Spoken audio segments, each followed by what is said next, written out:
Welcome one and all to this e-lecture conducted by JJ College of Arts and Science, Pudukottai. I like to thank the management principal of JJ College of Arts and Science to provide this opportunity to me. I also like to thank the head Department of Information Technology, Dr. R. Manimaran sir, suggests me to provide this e-lecture. I am U. Karthikeyan, Assistant Professor, Department of Information Technology, JJ College of Arts and Science. Today we see the topic about PHP programming. Before entering into the topic, nowadays web development is a rapid field and essential field to all the sectors in the world.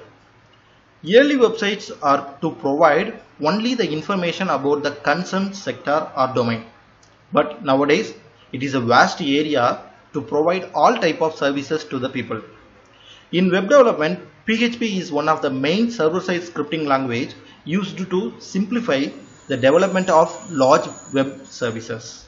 Okay, let me know more about PHP. What is PHP? Basically, PHP starts with the term personal homepage, but actually PHP stands for hypertext preprocessor. Okay, we divide this term to two. One is hypertext, the second is preprocessor. Hypertext means it is a text which contains links to the other informations like graphics, video, sound, etc. Preprocessor means it is a program that processing the input data to produce output. That output is used as an input to another program because PHP libraries are already compiled and processed. When any person requests any PHP page in browser address bar, that request first go to the server, then server interpret PHP files and return back response in the form of HTML. Then PHP is widely used because more than 81% of websites now using PHP. Why means it's free and open source. Open source means the software along with the original source code available for download, so we may easily redistribute and modify those codes. Okay, let me see more about PHP. As I earlier said, PHP code are executed on the server and the result is returned to the browser as plain text. All the PHP files are stored in the extension of .php and the PHP files may contain HTML, CSS and JavaScript code. Okay, next, what can PHP do? PHP is used to generate dynamic web pages. It is easy to interact with the databases and it provides privileges like security mechanisms to the users. PHP easy to working with file operations and cryptography mechanisms like encryption and decryption. PHP is a platform independent, so it runs all the operating systems. It is compatible with all the web servers like Apache, IIS, Tomcat, etc. When we run the PHP code, we need the server in Windows. We need WAMP or XAMPP. In Linux environment, we need LAMP. WAMP means the combination of Windows, Apache server, MySQL database and PHP. Likewise, XAMPP in the X means XML parser. In Linux, LAMP, L means Linux. Okay, we move to the PHP coding side. This is the basic syntax of PHP code. PHP code is similar to programming language syntaxes like C. Every PHP script begins with a symbol less than operator with question mark and PHP ends with question mark symbol and greater than symbol. All the PHP scripts are saved in the default file extension .php. We write the PHP script in several text editors like Notepad, Notepad++, Dreamweaver, etc. Okay, Let me move to the next slide. Comments in PHP. As like C programming language, PHP scripts also supports comments. There are two types of comments, single line command and multi-line command. In single line command, double backslashes or hash symbol is used. In multi-line commands, as like C language, starts with slash asterisk symbol and ends with asterisk slash symbol. As information, we use multi-line commands in a single line commands also. Next slide, we see about PHP variables. As short, variable is the name given to the value. As like PHP is also support variables. Here some of the rules of PHP variables.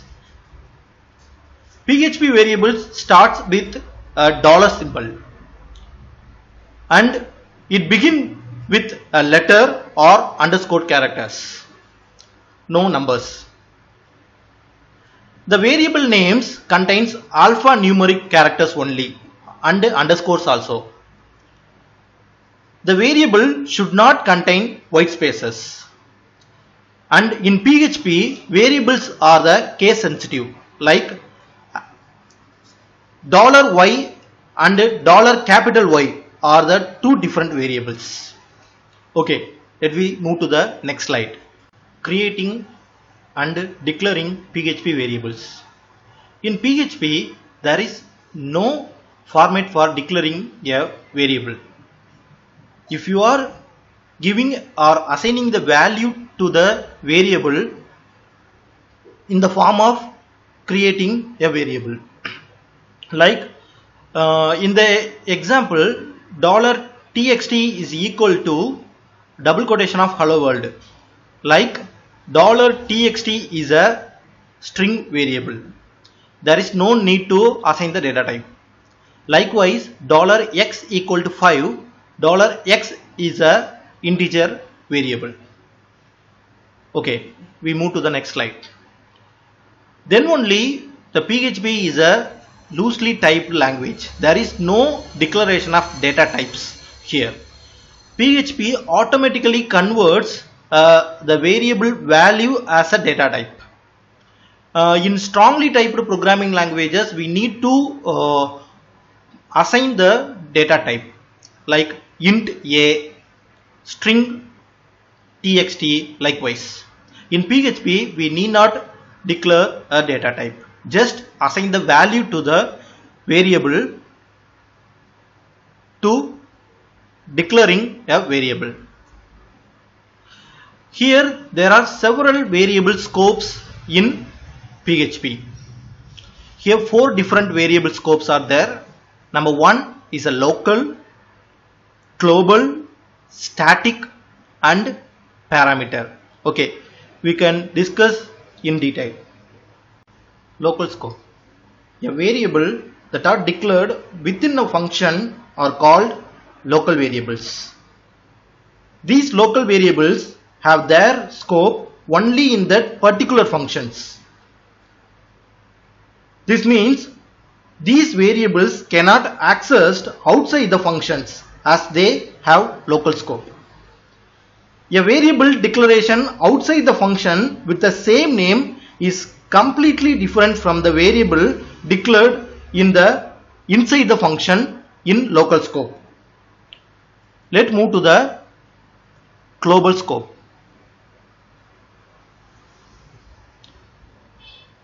A variable that defined in outside the function in any function is called global scope. These variables can be accessed anywhere in the program.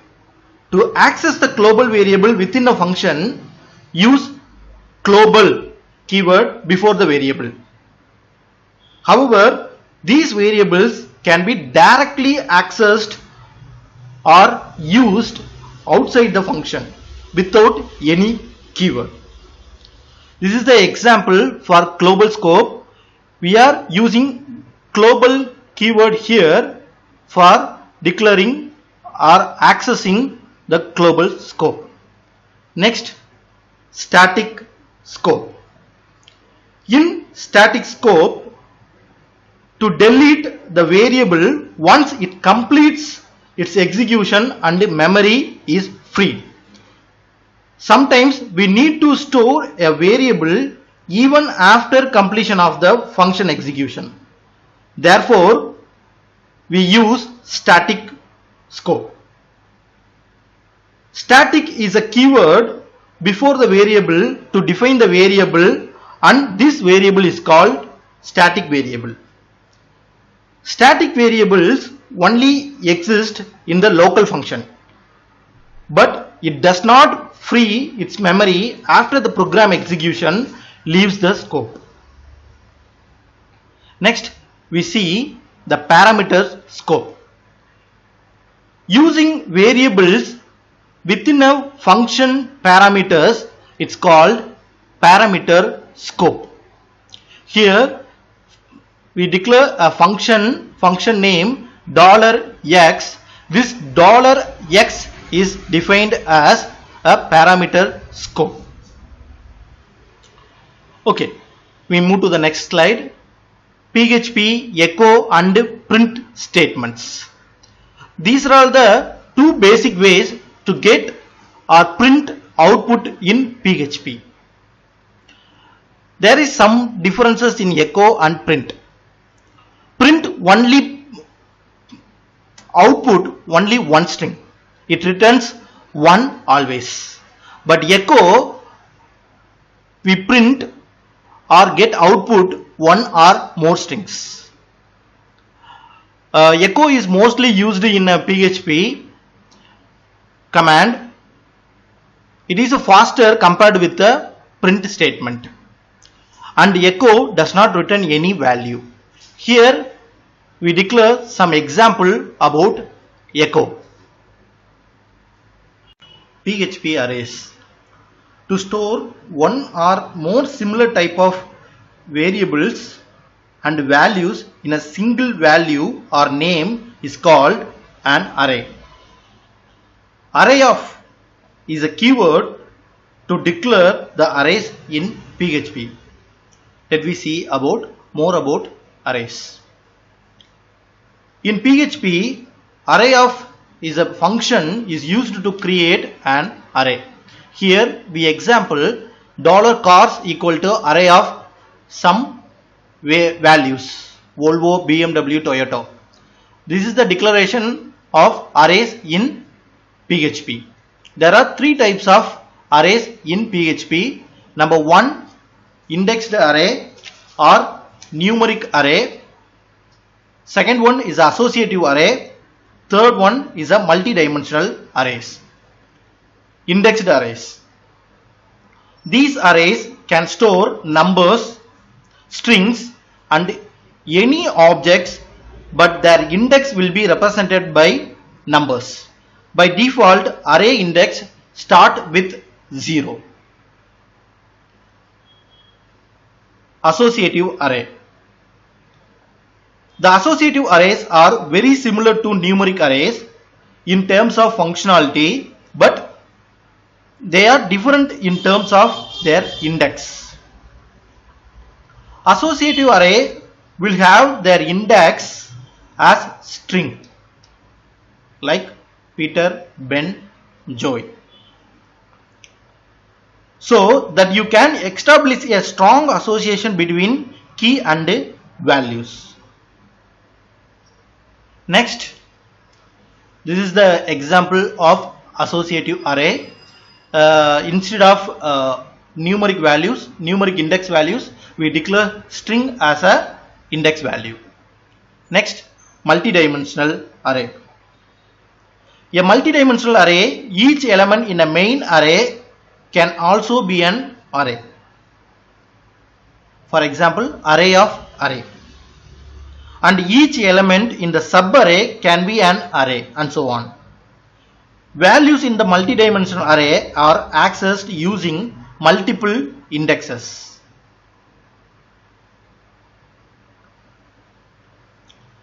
Next, we move to the for each loop. The decision making statements and control statements are same as in a programming languages like C, in PHP also. Here the major difference of decision making is for each loop. It works only on arrays. So only we declare here for each loop. For each loops only works in a arrays. It's used to loop through each key values. The syntax of for each loop is given below. For each, the array as value. The loop iteration and the value of the array elements is assigned to $value. The array pointer is used to move one by one. That is called loop iteration. Here we give the example for arrays for each loop. PHP functions. A function is a block of statements that can be used repeatedly in a program. The function will not execute automatically when the page loads, and the function will execute by call to the function name. Here we give a syntax for function. In every function, user defined function, the declaration must start with the word function. The function name must start with a letter or underscore. Function names are not case sensitive. Information can be passed to functions through arguments. An argument is just like a variable. Arguments are specified after the function name inside the parenthesis. You can add as many as arguments as you want, just separated with a comma.